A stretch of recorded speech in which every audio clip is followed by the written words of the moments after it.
ওয়ার্ডপ্রেসের সেটিংয়ের এ পর্যায়ে আমরা যে কমান্ডটি দেখব সেটি হচ্ছে মিডিয়া সেটিং।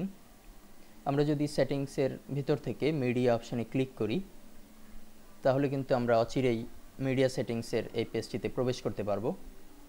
এবং এখানে মিডিয়া বলতে আমরা উপরে যে পোস্টের নিচে যে মিডিয়া এই যে অপশনটি দেখেছিলাম, যেখানে লাইব্রেরি, অ্যাড নিউ এই অপশনগুলো ছিল, মূলত এটির সেটিংসটি আমরা এই সেটিংসের ভিতর থেকে সেট করতে পারবো।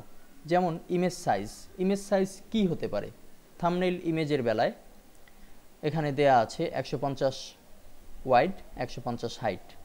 এখন আমি যদি চাই যে এখানে 150 না দিয়ে 100 ওয়াইড 100 হাইট, তাহলে কিন্তু টোটাল সেটিংসটি 100 করে পাবো। অর্থাৎ আমরা আমাদের আউটলুকে, আমাদের থিমে যদি এখানে কোনো থাম্বনেইল ইমেজ ব্যবহার করি সেটি এই মুহূর্তে হবে 100/100। মূলত এই সেটিংসটি আমরা এখান থেকে করতে পারবো। মিডিয়াম সাইজের ব্যাপারে এখানে সাইজ আমরা দিয়ে দিতে পারি একইভাবে। লার্জ সাইজের ব্যাপারে আমরা একইভাবে সাইজ দিয়ে দিতে পারি।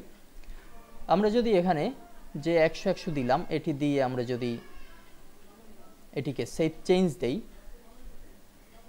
এবং আমরা যদি একটু পোস্টের ভিতরে যাই, একটি নতুন পোস্ট যদি করতে যাই, এখান থেকে আমরা যদি ফিচার ইমেজে যাই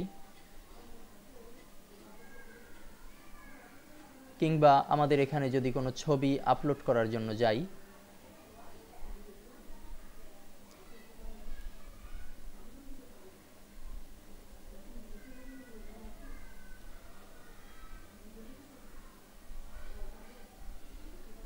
আমরা যে কোনো একটি ছবিকে এখান থেকে চুজ করলে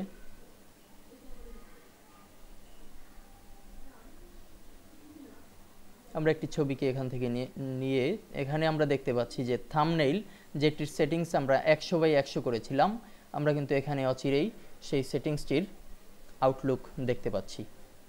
এভাবে করে আমরা যদি মিডিয়াম, লার্জ, ফুল সাইজ এই সকল অপশনগুলোকে যদি চেঞ্জ দেই সেটিও এখান থেকে চেঞ্জ হবে।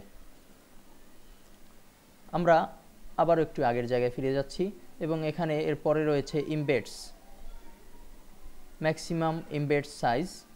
এখানেও সেটিংসের পরিবর্তন করা যায়। Uploading file, store uploads in this folder. এখানে আপনারা পড়লেই খুব ভালোভাবে বুঝতে পারবেন, যদি একটু প্র্যাকটিক্যালি কাজ করেন তাহলেই বুঝতে পারবেন। মূলত থাম্বনেইলের এই সেটিংসটি আমাদের এখানে ব্যবহার করা যেতে পারে, কিংবা মিডিয়ামের সাইজ যদি আমার দরকার হয় চেঞ্জ করতে পারি।